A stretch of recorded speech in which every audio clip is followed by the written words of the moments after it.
We are lighting the candle, a world that works. And I'm Bill Correll, and I'm here with one of my favorite people on the planet to talk to, Jan Jeremias.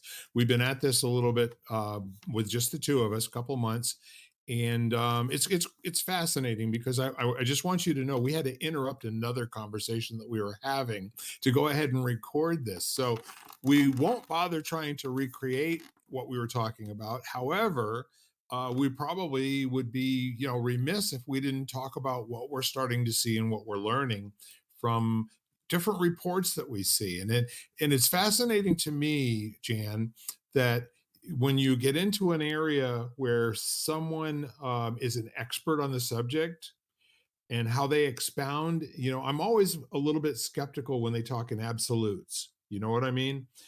That when they say, we believe or we think or we're starting to see evidence that's starting to point in a direction, I have a lot more listening for somebody who's ready to say, I don't have the answers yet.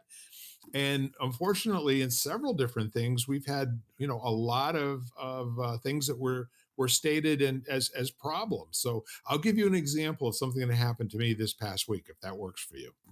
Yeah, sure. Go ahead, Bill. So I'm known on Facebook with my crowd. My tribe knows me as somebody who does intermittent fasting. I eat primarily a keto diet. I have not had very much alcohol in 2024 at all. I had for 9 days when we were on the cruise.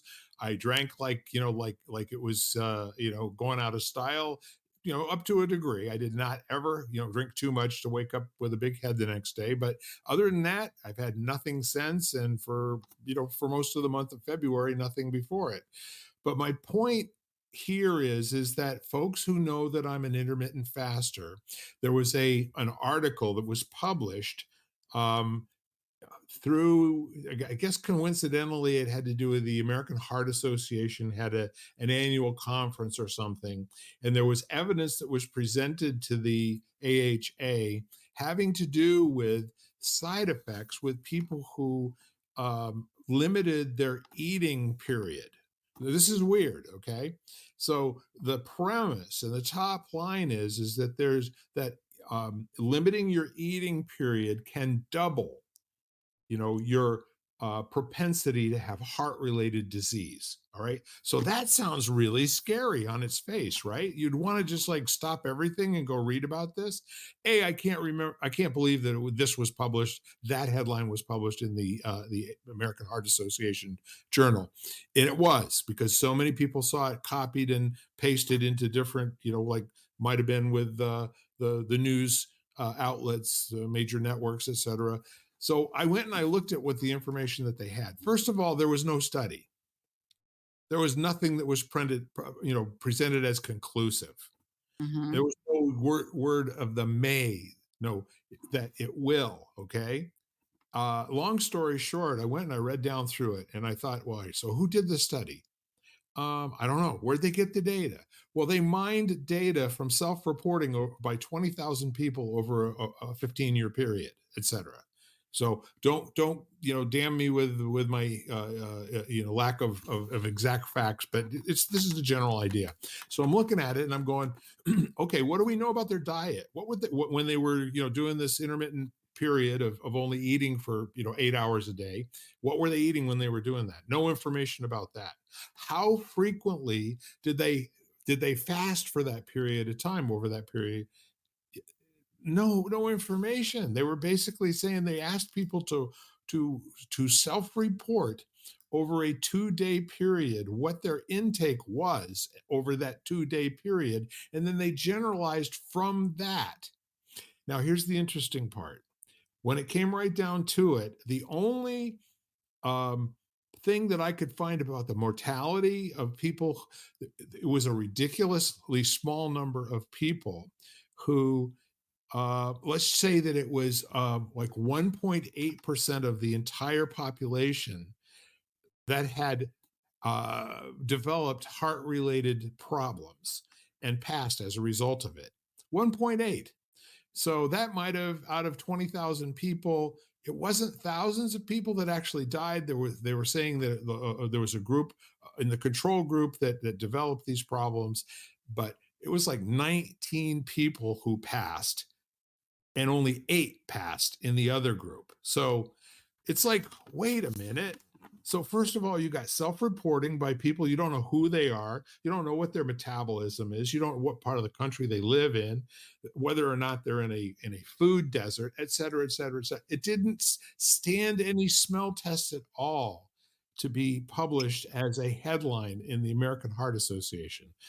I don't understand. And therefore, my skepticism of government agencies just hasn't gotten any better. That's so interesting because I think that what ends up happening in, you know, when you when things get to be, let's say, and I don't want to say a fad, but let's say there's a way of thinking that gets to be out there. Right,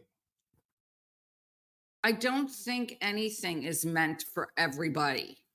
right, I think that certain people do really well on intermittent fasting, and other people, that's not how their body works. It's almost like it's assuming everybody is the same, which we're not. And I do believe that for certain groups of people, I think intermittent fasting works really well, like that, yes, or limiting your food window, consumption window. I do that. I mean, I limit, but not excessively. I just know that one, I feel better if I don't eat really late at night. I right, feel I feel yucky, or if I eat too late and then go to bed. I mean, it's yes. just I just and and so I just think that we make these assumptions and we kind of try to apply it to the general or every single person in the world or every single person in our country or whatever. And then you have to step back. And when we got on earlier, one of the things we ended up with was actually trying to look for the signs of how do you feel when you do something. And how do you monitor, for example, progress or lack of progress or those kind of things. And so I think sometimes we make these very broad statements, and it's like I'm a vegetarian. I've been a vegetarian, well, I'm a vegan now almost, but I've been a vegetarian for 35 years, I figured out the other day. And I've been told by people, by functional medicine doctors, lifestyle medicine doctors, I now have a functional medicine MD who takes a lot of nutrition into account, and I have a PCP. And I've been told by numerous practitioners through the years that I'm a good vegetarian. Like I'm supposed to be a vegetarian. Um, I also feel really good so but not everybody is meant not to have meat in their diet. Some people need Agreed. it. And Yes, so I think making sort of like these broad assumptions for everybody is just wrong. I think that people have to start to look at it and say, okay, well, how do I feel? And does it feel right to me? And what happens when I eat only meat or I only eat, I don't eat meat, animal protein and things like that. And I think we're so trained not to pay attention. yeah. While you're speaking, I can't help but think these are elite rich man's problems because most of the rest of the world is lucky if they get one meal a day, And so the when do they eat? When it's in front of them. And it's got nothing to do with that. And what's their incidence of obesity and diabetes and all the rest of that sort of stuff? It's always assumed in our culture that if you're going to change your routine, whether it's physical exercise or you're changing diet, or if you're going, from a situation where you have been doing anything for a while, or getting off of patent drugs or prescriptions or that sort of thing. It's a bad idea to just stop steroids cold. You've got to really have a way to manage that. And so I agree with you. You should have a doctor's opinion before you start doing anything that's a dramatic departure from what you've been doing. And in the meantime, there is clinical absolute studies that have been done that show a high correlation of people who were pre-diabetic who absolutely put that to rest for the rest of their lives by limiting the time during the day, but when they took in certain foods. And they also found that by eating things at a sensible level, and that means you're going from when you're pre-diabetic, it's quite possible that you've gotten into a habit of eating well past when you're full, and developing that sensitivity to, I don't really need any more food right now. That actually feeds right into having 2 meals a day that are somewhere between 5 and 8 hours apart, because you're going to be hungry by the time it's time to have the second meal. And then when you're full, you're going to necessarily be eating less than you used to when you were putting on 15, 20, 30 pounds in a quarter. Right. It was interesting because I was having this conversation with a client the other day, and we were talking about her dog. And I was trying to diplomatically tell her that she should really, her dog is really overweight and she really needs to, like, it's not going to be good. I mean, the dog is very clearly prematurely aging, um, at the age of 10, where it's very stiff, like almost. And so I said to her, first of all, in the wild, animals don't eat every day. Like, and they don't have food available 24 hours a day. And I mean, Tonka doesn't get food 24 hours a day. There's mealtime, there's breakfast, and there's dinner. And maybe he gets a cookie or a treat in the middle of the day at some point, if like he does a trick or I tell him to sit and he stays or whatever. But it's not like it's great. He grazes all day. And I think it's clear that we all know, whether it's not even whether, like, pre-diabetic or not, carrying more weight is harder on your joints. There's a number of risk factors for a number of things besides for diabetes. And now we have animals developing the same conditions that humans develop. I mean, and to me, you have to look at that, because who controls their diet? We do, And so if you want to look to, I think that we're no different. Yes, we're human beings. And yes, we require probably food to, for the brain to function, and hydration, obviously, and healthy fats and all these different things. But there's a difference between feeding your body what it needs, and I mean, don't get me wrong, the whole food situation is very complicated, because socialization and and all those different things, we're very used to gathering around a meal table at to kind of, when there's a great occasion or when there's not a great, in a sorrowful occasion, that time when you spend sharing bread, so to speak, the old, kind of an old verbiage, is very vital. But I do think there is something to one. Well, what is food quality, and what are you eating? Like you mentioned, it's like, are you eating whole foods, and are you eating, or are you eating processed foods, which have really no nutritional value at all? Um, Yeah, and you can take that out to the nth degree, but I really liked what you said. I think the whole issue of, are you hydrating, is far more important than how many calories worth of food you're putting in your body on a daily basis. Most people are dehydrated, and when they feel like they're hungry and having hunger pangs, it's either because they have a high carbohydrate diet and they've run out of carbs, which they get burned right now. Fat's a keep on giving kind of a thing, that once you've got the fat cells there and your carbs are gone, and if you're not eating at a regular time over a period of, I don't know, it takes usually about 12 hours or so before you go into the fat burning stages. And if you can maintain that state for 5 or 6 hours, then eat, and you do that over time. But the caveats to all of this is, you have to pay attention. Don't put your body at risk, and do not starve yourself. It's the wrong messages to send, because when you actually are starving your body, what happens is it doesn't burn fat anymore. It basically says, we're not eating enough.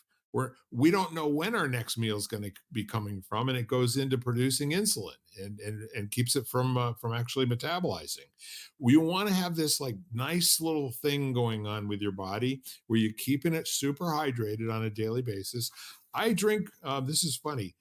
My wife says if she drank what I drink on a daily basis, which is typically between 120 and 140 ounces of liquid, she said she would be nowhere other than in the bathroom, going to the bathroom all day long.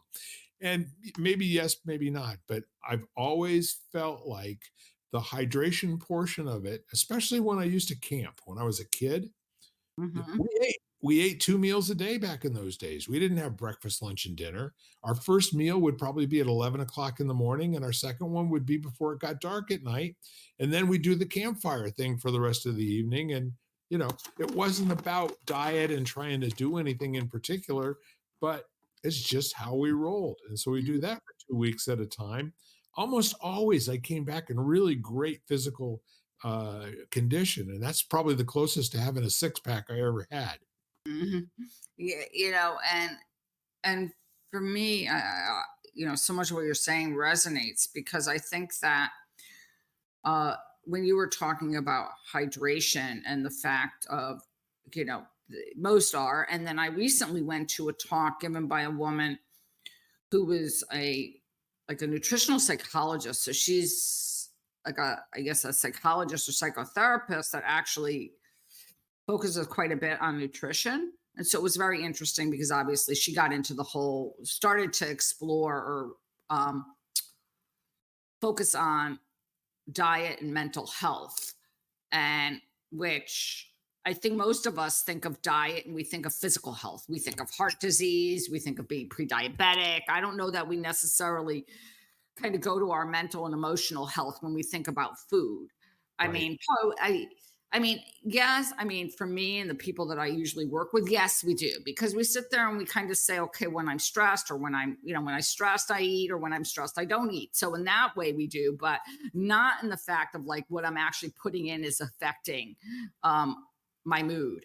And one of the things she talked about is that most people in our country are protein deficient, that we need a lot more protein than a lot of us tend to eat because if you think about, you know, if you think about the average, everyday breakfast, like I'm not talking about the occasion where you have like a brunch on the weekends where you might be getting eggs and whatever other forms of animal protein. Right. But you're eating basically carbs and sugar for breakfast. The average, let's say American, who's eating cereal and oatmeal and like, and I'm not saying those food, I don't want to label those foods are good or bad, but they're obviously not very protein rich, Right. except for maybe, milk, which, when you think about it, has calcium, a lot of other things, and it has, but it doesn't have a huge amount. So we tend to be deprived, and she talked about her findings as far as like what she finds as far as people with certain severe mental and emotional issues, having like consuming far too little protein.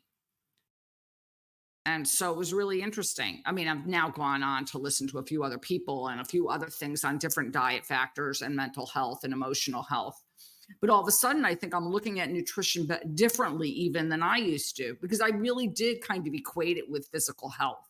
I kind Yes. of used to think, oh, okay, well, yes, physically, I want to, heart disease and diabetes and weight and joints and things like that, and inflammation and things like that. But I don't really think I thought about it in regard to mental health and emotional health. Yeah, and it's really important because if you think about what food actually is, your body regards it as as a complex drug. it is sending signals to start different processes in your body. And Mhm. as geeking out as we're doing right now, I think most people are staying with it okay. But I think the primary message here is, as I heard you say a few different times today, you started hearing something that kind of piqued your curiosity and interest, and then from there, that's when you started going and listening to more about it, or hearing different speakers on the subject. And the neat part of that is that you may have to listen to or read maybe a dozen, if you're really settling in on a topic that's important in your life, you're going to have to read as much as you can, because you may find even the people that agree on some things don't agree on everything. And those things they don't agree on are almost more important than the things they do agree on. And by hearing that disagreement, it really gives you the opportunity to do a better job of making decisions and being responsible for yourself.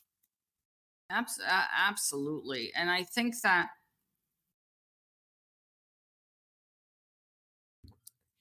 absolutely, because I think that what ends up happening is, I always look at my health now, my mental health, emotional health, as I'm just this experiment. And I need to figure out what works and doesn't work for me. So Hmm. I make a change. I'm very, that scientist in me kicks in. I never make a lot of changes all at once, because if I feel a certain way, I don't know what was the cause. So I'm never quick to rush into doing, like, like taking six new supplements at the same time or whatever. That's just not going to be me. I'm going to sit there and say, okay, well, let me do this a little bit systematically, because otherwise, I won't know what really it is. And so I really look at it. I'm like, okay, I did this. How do I feel? How did I sleep? You know, all the different normal everyday things, which we all do. And Yeah. and is it equated to the, like, could it possibly? And then, because I never think anything's by accident. So if I do something new and something happens, yes, could it be a fluke? Yeah. But I don't necessarily give up right away. I sit there and I'm like, okay, well, let me see what happens, give it a few days. Let me see what if I do it again Yeah. and I get the same results, kind of thing.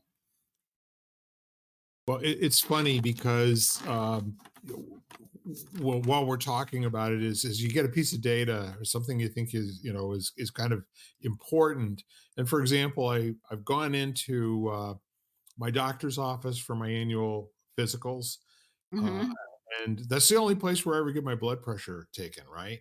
Hmm. And so last year I went in, and for some reason it was reading high, I mean much higher than I've experienced, because for years my blood pressure has been 130, 135, maybe 140 tops, over 82, sometimes 80, in the 70s to high 80s, right?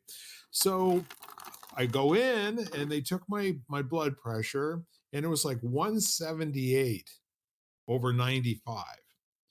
And I said, this thing's on drugs. I mean, there's just no way that that's an accurate indication of what my general health is.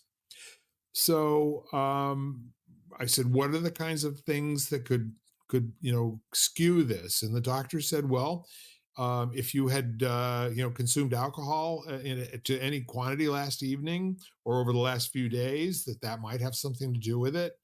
Um, we really do want to have you check this at home. So we went on Amazon and we bought a $20 blood pressure cuff. Right, it's Hmm. the coolest little thing, and it not only took my blood pressure and my diastolic and systolic numbers, and then also my beats per minute and all that good stuff. Did all that stuff and it recorded it. So at the end of a month, she asked me to come back so she could check me out again. When I walked in and I sat down, I was in a different examining room, right? And when they did the blood pressure, it was 133 over 78. Okay. And I said, what do you think? And she said, well, where's your data? And I said, "You're going to like this," because I had a month's worth of data doing my blood pressure 3 times a day. And do you know how many times I had a high reading? 3 times, when I intentionally tried to get my blood pressure up just Mhm, so I could see whether it was possible to do so, and mhm. I did. And I showed her the input. Here it is. It's 138, it's over 70. Here it is. It's 82, 145 over 82, and uh, nothing any higher than 145, 147. And she goes, "This is amazing." And I said, "You want to do it, really have some fun? Let's go back into the other examining room. Right, exactly. Let's try that blood pressure machine and see what it says." She says, "We don't need to. We know you just have there's some kind of energy around you that causes the thing to go haywire." Well, you know, I was with my when I was with my mom last, my mother's blood pressure is usually really good, and it was really, I think it was really low, like really low. And I'm looking at it, and and sometimes I wonder whether those automatic machines, whether they should take out the old fashioned, like, the cuff with the stethoscope and put it under whatever. Yeah. So the doctor walks in and looks and says, if your blood pressure was that low, you would be on the floor right now. Like you wouldn't even be sitting up, kind of thing, like, but, and, so sometimes, they do, it's like every piece of equipment and everything that happens. But yeah, is like those things are kind of interesting. And the fact that, you know, the Well, I fact got that the doctor kind of to. looked at her and kind of said, okay, well, we know that's wrong. you know. I'll tell you what, you just reminded me of a story. My best friend who passed last year. He had a situation where um, they were planning on putting a pacemaker in, right? And so he would go over every other day, and he'd go to CVS down there and do his blood pressure. So he walks into the place, and the thing goes off, and it gives these red numbers and everything, and calls the pharmacist over. He says, "What does this mean?" And she said, "You're not well. You need to get to the doctor's office as soon as possible." He says, "Well, funny enough, I've got an appointment there in a half hour." She said, "No, you need to go right now." So he goes over there, and the doctor does his blood pressure as he walks through the door. And his doctor says, "Bob, you cannot be awake right now. You should be unconscious on the floor." It was coming through at something like 98 over 60 or something And like that. my mother's was lower So on hers. so whatever it was like off the scale. And Bob was, let me put it to you this way. He had your build. He did not carry an ounce of fat anywhere. And so they get in the car. The doctor stops everything. He walks out the front door with Bob, gets into Bob's car, which is a manual shift. He says, "I'm driving." And Bob says, "Okay, you know how to drive a manual?" He says, "I do not." He said, "Okay, well, here's what we're going to do. I'm going to tell you when to push that clutch in. You're going to do it, and I'm going to put it in gear." And that's how they got over to the emergency room. Funny story, but it's a true one, and he just loved telling it too. So Well,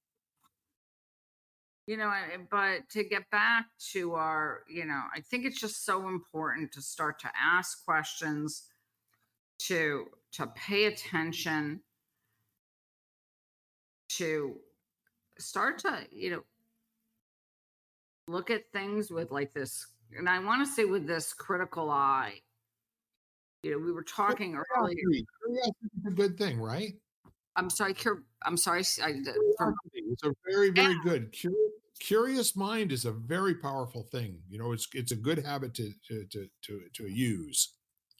and to start to look at things that you read. Well, because I remember when I was working at Cornell, I had a really close friend, and if you ever look at symptoms. At that time, the internet wasn't as big. I mean, it was there, but it wasn't as big as now. And if you ever look at, let's say, the basic symptoms to every illness, they're all the same. Like fatigue, muscle aches and soreness, you know, whatever. But they're all like they all sound. And I remember a friend of mine coming in one day swearing, like she was one of my coworkers, swearing that she had some really severe autoimmune disease. And I looked at her and I said, Anne, you don't have that. But it's true. And I think, having spent so much time in the sciences and in grad school, it's like you read that and you think you have every disease because you read them and they all sound the same. And you're like, oh my gosh, I'm dying kind of thing because they all sound the same. But I think it's very easy. One is it's very easy to ignore things because one is that's not encouraged. And and it's also that a lot of people don't have anybody to share it with, so or they feel silly sharing it. But I think it is warranted, to actually start to look at those things, and I find that really useful things. And I used to tell people to keep a diary, and that sounds like people think it has to be long and elaborate. And I'm like, no, could be like you write down, there are three things you're looking at. Maybe, you sit there and say, okay, maybe it's, sleep, um, you know, sleep, if you're getting headaches, for example, if you got a headache and you didn't get a headache, Right. you know, and you just start to follow it through and try to create, jot down and see if you see patterns. Like, and second of all, like you had that, all that, those readings for your doctor.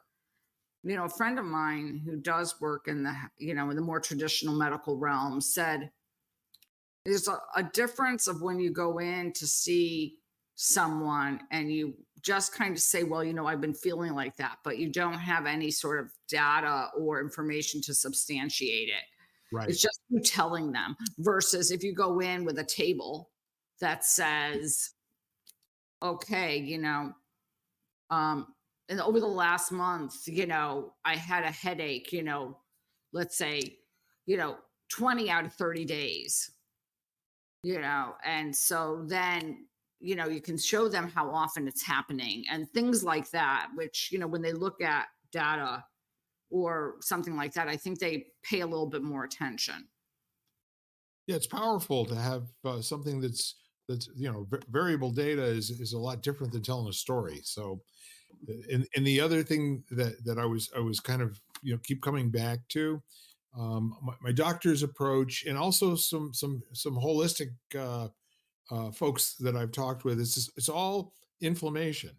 It's just a question of which of your organs is inflamed, and which ones are complaining at the time in terms of what your symptoms are. But they're all pretty much treatable about the same way. And most of the time, it has everything to do with just being responsible and working in a tight range for a little while. And then once you've got it sorted out, it's amazing how resilient the body is and how much it wants to return to a state of stasis, where where it's in good shape, where it's in charge of its own highs and lows, if you will, as long as you're not beating yourself up, physically or with substances. Right. No, I agree with you that I think, and sometimes it's not so easy. Like I'm dealing with something right now that's like I'm working really hard to figure out, and I haven't been able to figure out so far. Do I get frustrated sometimes? Yeah, I get frustrated. I'm like, oh, this is so annoying because I can't figure out, let's say, the cause of whatever it is. And I continue on. I'm just like, you know, just got to figure it out. I mean, because I don't want to suffer, and I don't want to, I don't want to, whatever it is, I don't want to have these symptoms or whatever it is. And so, but it doesn't stop me. I'm still like, okay, eventually I'll figure it out. I like all of the things where we're dealing in observable and measurable facts, and it's kind of a simple process in our culture that how we greet people, the first thing we say is, "How you doing?" Right? And then the answer is almost 95 out of 100 times, it's predictable. It's either, "Well, I'm doing okay," or, "Well, I got this one thing going on." But more often than not, it never gets into the well, I'm really glad you asked me that because I've been noticing something and I've been paying attention to it and gathering some information. And I'd be real interested in what your thoughts are about the information that I've gathered so far. Maybe you can tell me how to gather better information. We just don't have that conversation very often, do we? No, not at all. And no, not really. I mean, I think there are certain people in my life where I have that conversation with, who I really know um that they are a critical thinker. Yep. And so I will sit there and I have a few friends who I'm really close with who all sit there and say, okay, this is what's going on. Or do you have any suggestions? Because this is going on, this has been going on too long or whatever. Well, so we had that conversation so that we can have another one. And I think really, if there were some way that we could basically say, as you're going about your life, things are going to happen. But what if what you think is happening is not really what's going on? What if you just started using all of your senses to gather more information and data about what really is going on around you? And I love this conversation that we got into on Facebook. One of the memes that I put up, and it was something to the effect of, um, when you listen, please give your attention to the person speaking and not just merely wait your turn. Mm, And so we had, this was a lot of comments on it. And we come by that honestly, in my opinion, because if you think about it, the first time that we were in groups, or when I was, it was, probably in a classroom situation, and all the kids are talking at the same time. And the teacher says, what did the teacher say? Wait your turn. We didn't get any instruction on how to listen. We didn't get any instruction on taking in what is being said for understanding. And can you imagine how the whole thing would shift if the teacher just basically said, little Johnny, who's talking right now, is going to give you the keys to the kingdom. Whatever comes out of Johnny's mouth is likely to be the most profound thing you've ever heard. Let's just see if y'all can listen for it. And then when we're done, let's see who can do the best job of recreating exactly what little Johnny said it and what he meant. right. I love And then that. when we're done with that, whoever is the closest or can explain exactly what little Johnny meant and how he felt about it and all that good stuff will get a gold star. Can you even imagine how that might shift the conversation for adults all Oh those my, years later? all those years later. And I just was having this conversation earlier with a new friend, and we were talking about that whole idea of listening and how it is a learned skill that I actually have to share with him. And I said that I would send it to him. I listened to a talk that Krista Tippett from On Being gave to Google titled The Art of Generous Listening. And Yeah. it was awesome. And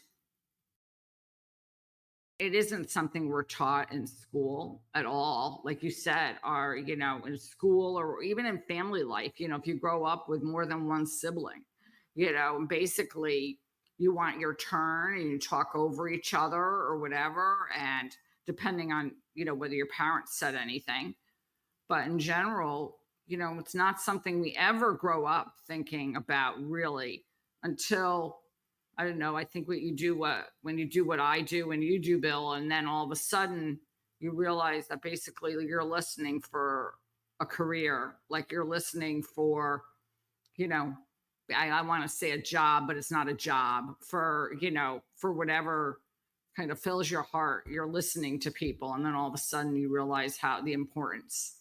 Sure. Because if Sure. you think about it, really, the only thing any of us wants is really to be heard. That's what we all want.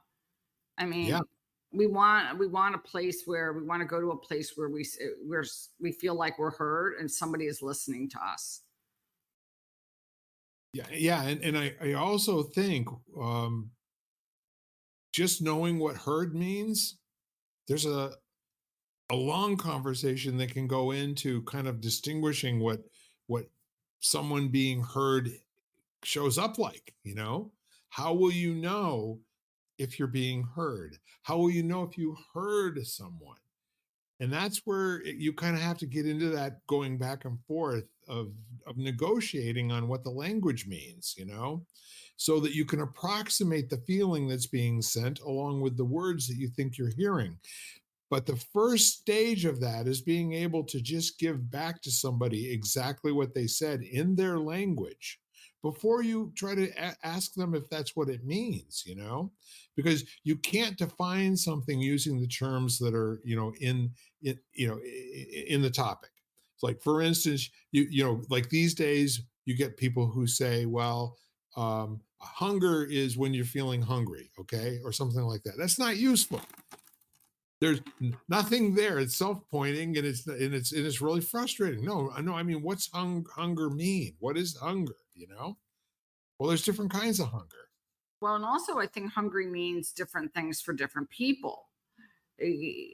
And since we have different body sensations and different sort of I, we and that's when language gets to be fun. So I'm on an audio event every week with my dear friend Solara where we talk about topics. And so for the month of March, it was Nutrition Awareness Month. So we talked about nutrition.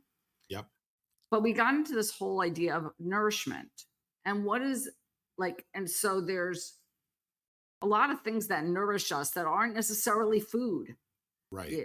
And this whole idea of how, and so it was just this new outlook of, what it feels to be nourished. And some people might take that as like, what makes me feel full and complete and whole, what, what people are around me that kind of thing, as opposed to physical food. And so it's just the same thing when you use the word, like the word hunger, the whole idea of feeling depleted or deprived of something. And that might not be food, that Yeah. might be company, that might be a friend, Yeah. that might be, so hunger takes on a lot, or a word can take on very different meanings for different people, depending on their experiences in life and the way they grew up. And that's where listening for understanding is so important. For instance, the word hunger. I can remember when I was a small child. I probably was 7 or 8 years old, and my dad bought the Barbara Streisand album, "The People." You remember that song? The lyrics to the song are, you know, uh, people who need people. They're the luckiest people in the world. Mhm. We finally get through all of the verses and everything, and at the end of it, she's singing, "No more hunger and thirst, but first be a person who needs people." And so I didn't know what the word was, but I asked my mom. I said, "Is she talking about something that has nothing to do with food and water?" She said, "That's right." And so it was a metaphor in that case, and to understand that at the age of 8, it was way over my head. But I knew she wasn't talking about going to McDonald's. Okay. Right. I love that. And I had forgotten about that song.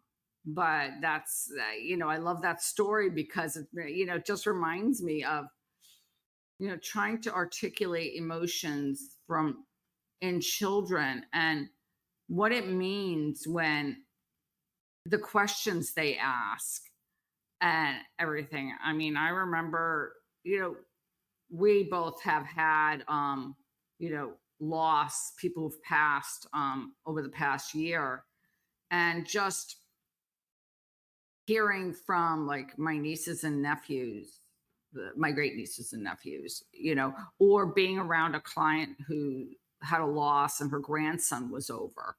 Yeah. And just the questions they ask were which are so ingenious, but and you have to figure out the best way to answer them because you want them to feel like you've heard them and and that you yeah, and that you're listening. Like you don't want to just push it off as a silly question. Right. I remember my niece when my sister-in-law's father passed away. She was at the house. My niece was like 2 or 3, something but young. It might have been a little older. And she was cleaning out his clothes. And my niece turned to her and said, "Well, won't grandpa need his clothes in heaven? Like he can't walk, like he can't walk around naked, like kind of thing." And it was just such an interesting, like it wasn't something, it was like for her, she was like looking at all these clothes that were going away. And she's like, well, what's he gonna wear if you're taking away all his clothes, kind of thing. And so it was just like it was sweet. It was like, how do you answer that? You know,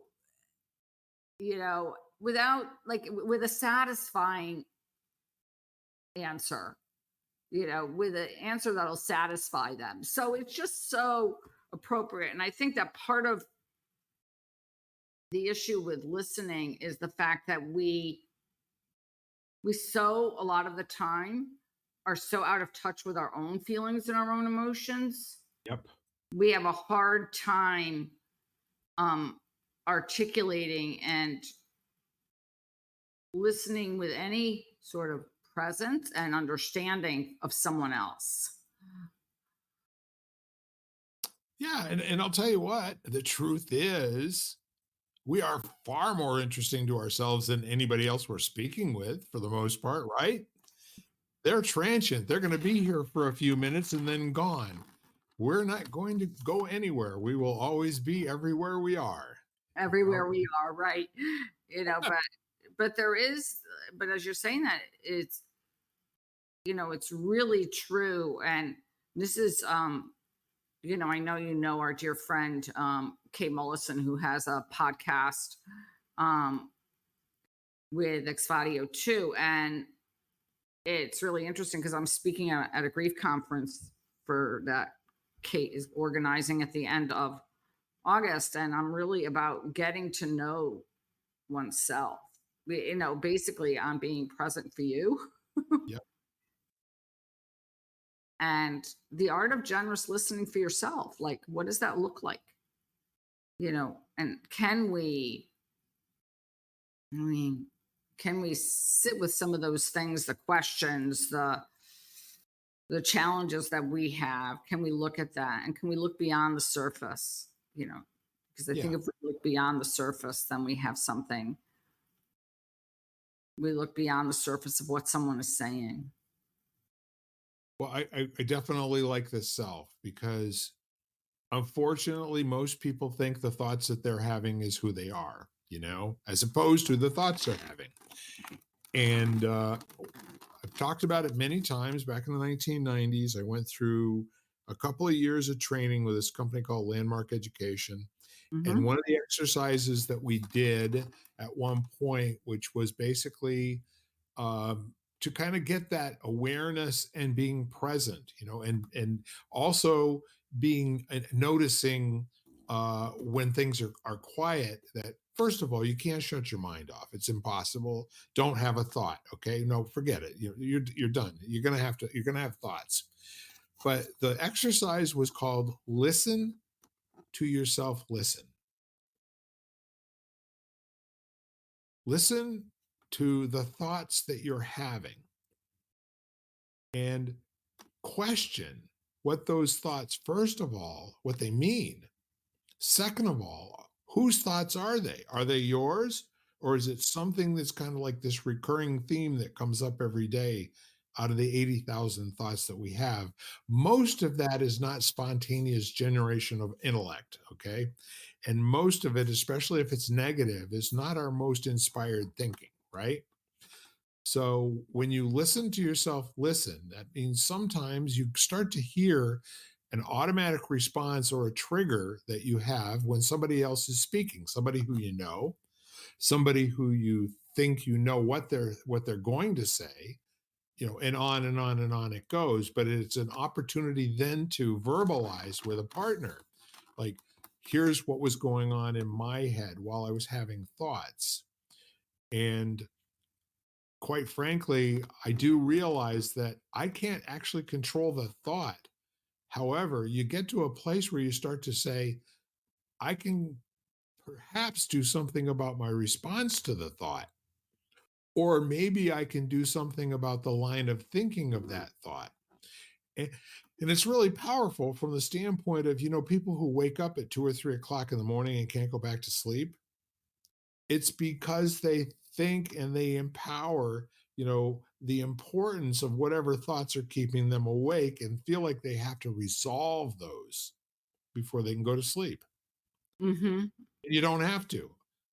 And I remember one of the exercises that I had to do. I remember when I first started to meditate with one of my meditation teachers, was to even just notice your pattern. So, are you, let's say, excessively focusing on past, or are you going to the future? Like, what is your habit? And and maybe it's just in that moment of being quiet, but just noticing that pattern, like, and you'll have weeks where, let's say, probably something's bothering you, where that happened, like, the week before, and you keep on going back there and you keep on going back there and you keep on going back there. And I think when I started to look at that, I started to realize how much I wasn't present, like in the present moment. And then you realize, you're like, oh, I'm spending a lot of time thinking about something that happened that I really obviously I can't do anything about anymore. I could, I might be able to do something as a result, write a note, apologize, or whatever. But the actual event I cannot change. It happened. And just noticing that.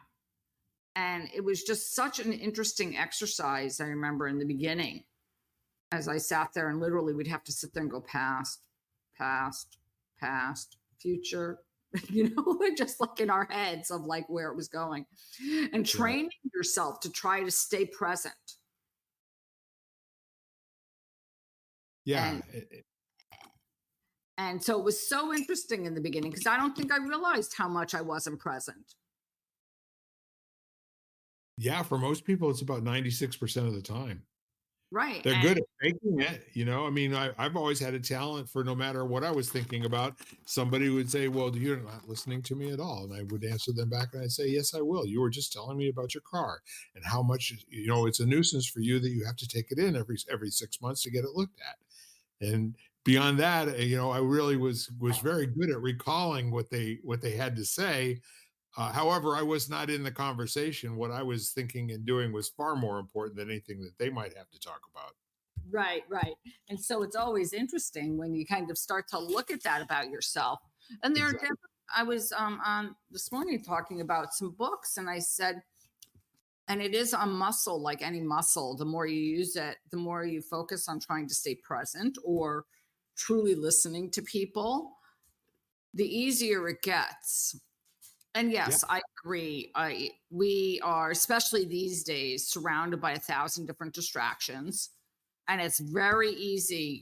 We have the bing, the little signals from, the messages of all the beeps that we get on everything, Yeah. from our cell phone to email to whatever else that you're in, so that you hear the alarms that go off from, appliances in your home that bing and then distract, so we have a lot of things that distracts us out. including headlines, you know? That's right, that's right, and so we just have to, and so it really is this training. I know. What's up, buddy? It's getting a little dark. Yeah, it definitely is getting dark out there, isn't it? Yeah, got a little shifted. So on this So solar here eclipse day. so the takeaway here is that there's always room to explore with a curious mind this whole notion of being present. What does that look like? And the access and the important energy that you get by learning how to listen to yourself listen is that when you notice that you're drifting off into the ozone, having your own thoughts about the past or the future, which we're kind of thrown to do that, right? We don't ask anybody to vote on it. That's just what we do.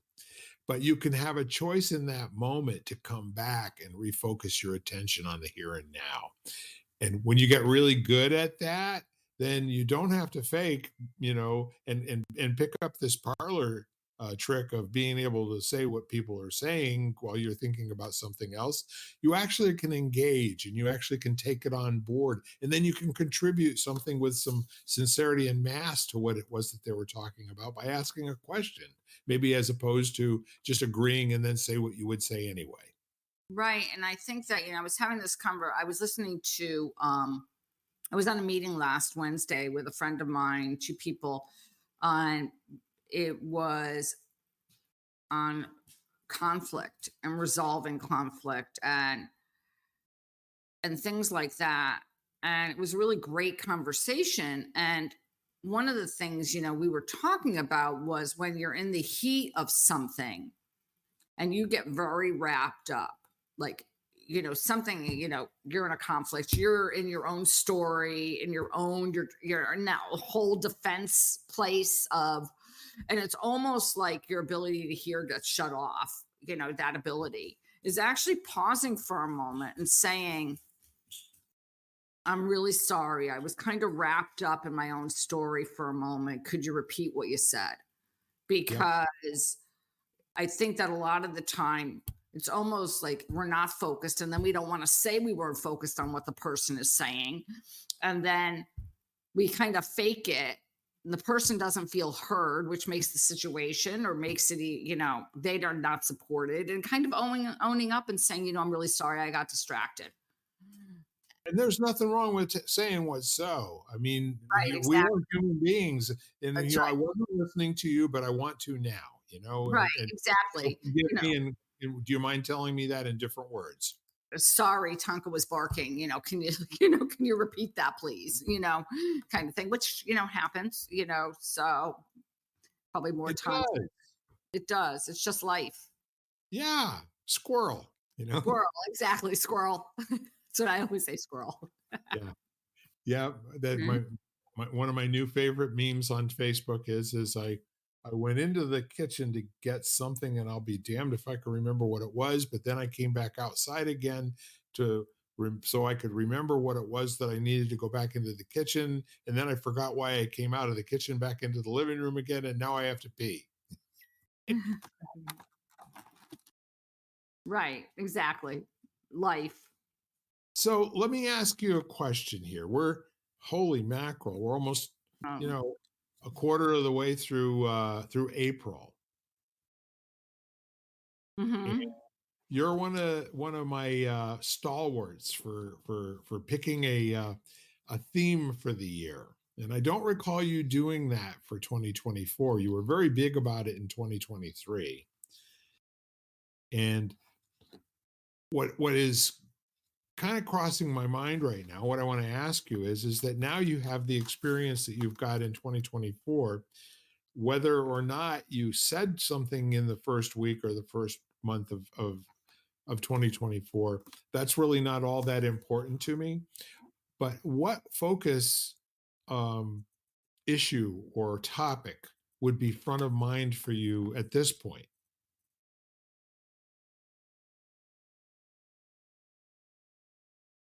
Well, I really am um, very heavily kind of invested as far as my own think my own self and with my clients on this Right. whole idea of nutrition and mental health. Uh, that's on a kind of, verbiage goal type level.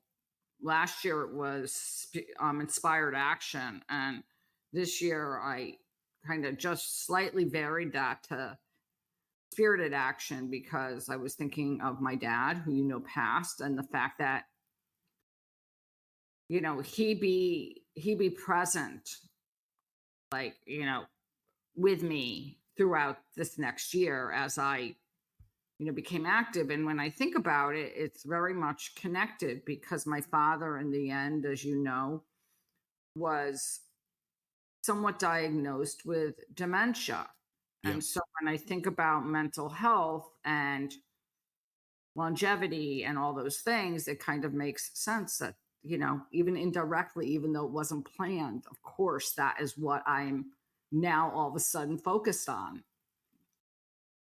And I'm like, see, there is never any accidents, whether I kind of molded myself to kind of choose that as a passion, but that is really where I'm going um over the next year.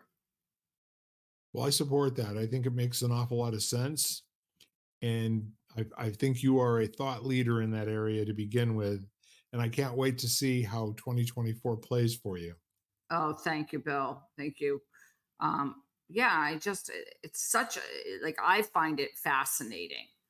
A fascinating thing to think about because I think about it in regards to aging, but I also think about it in regard to children, you Yep. know, and scholastic development and what that means as far as,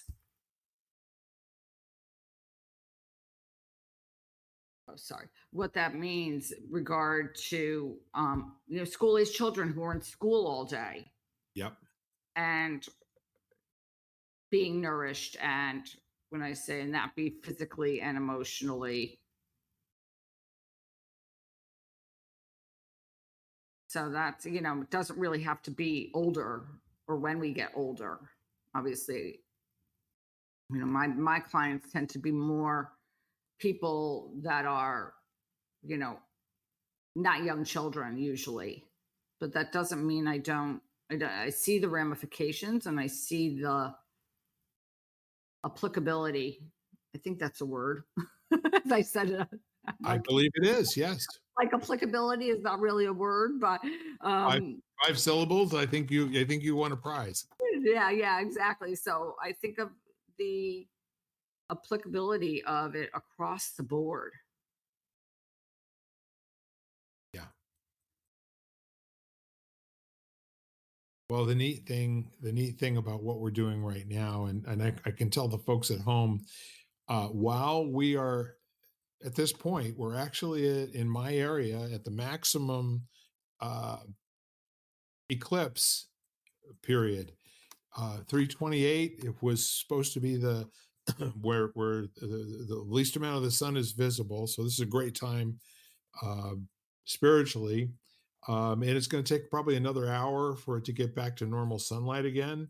But in the meantime, it's a really good time to just appreciate being indoors, being quiet, Mhm. and having this great conversation with you, my friend. Yes, you too, Bill. And I agree.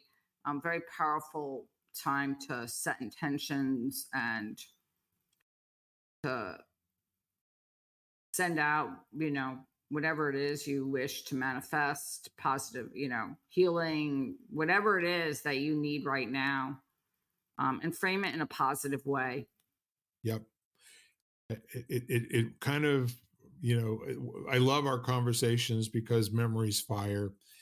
And back in 1996, Jan and I went on a an Alaska cruise, and our wedding anniversary is the 26th of June.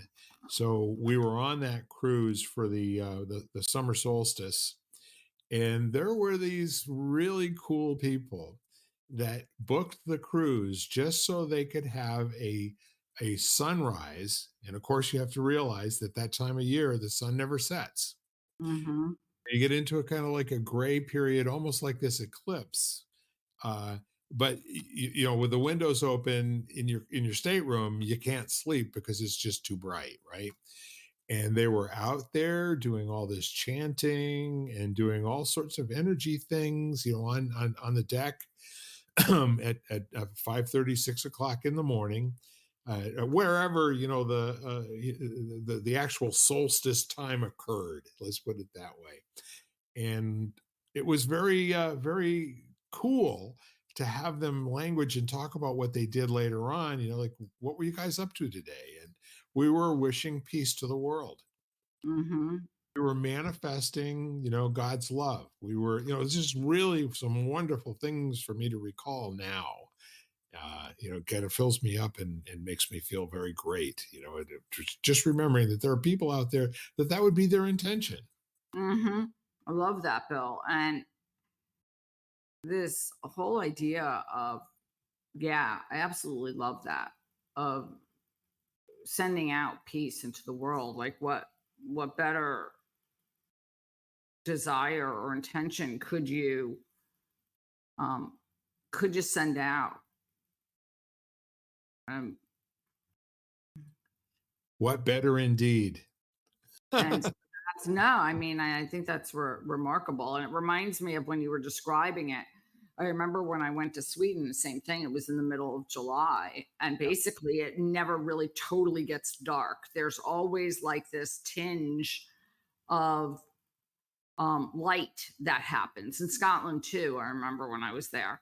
And so it'd be 11 o'clock, midnight, and it wasn't really blackout. It was like kind of like it was almost like the sky was like a whitish almost all the time. Like, and it's just so interesting because it's like 11 p.m. or midnight or 1 o'clock. And Yes, you're like, yeah, but it's not really dark. yes. Well, and that's the other really cool thing too, is that people think that time occurs at midnight, and it's even astrology folks, when you explain to them that when astrology was being determined, thousands of years ago, and then refined over, we're on a different clock than they had back in those days. And in fact, we're not even quite sure what time midnight was in the 1500s. So when you're thinking of it in terms of like where the day gets divided, these folks had the science down to 5:37 in the morning as the exact moment of the solstice. And that's where the prayer is going to be the most powerful and be the most projected into the world and the universe. And Hmm.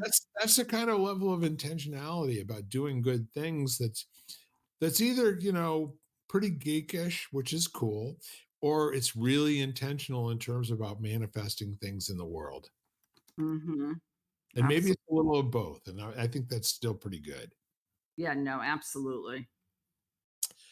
So we're kind of at that point, my friend, where we probably should think about summarizing, maybe throwing a little cherry on top here, or any other thoughts that you think would be good to put out in the world today. Just if if you really feel at a loss about what to do, um, reach out to someone. Feel free to connect with Bill and myself. I mean, just for conversation, sometimes those conversations can be the most powerful. Also, I love that, we tend to want to talk to the people that we know and love. And that's great if you have those people in your life. Sometimes we don't. And sometimes those are actually the people that you don't want to speak to Right. because they have um, their own agenda and their own ideas. And I know that for myself is people in my life see me how they've always seen me a lot of the time. Even though I've changed quite a bit. But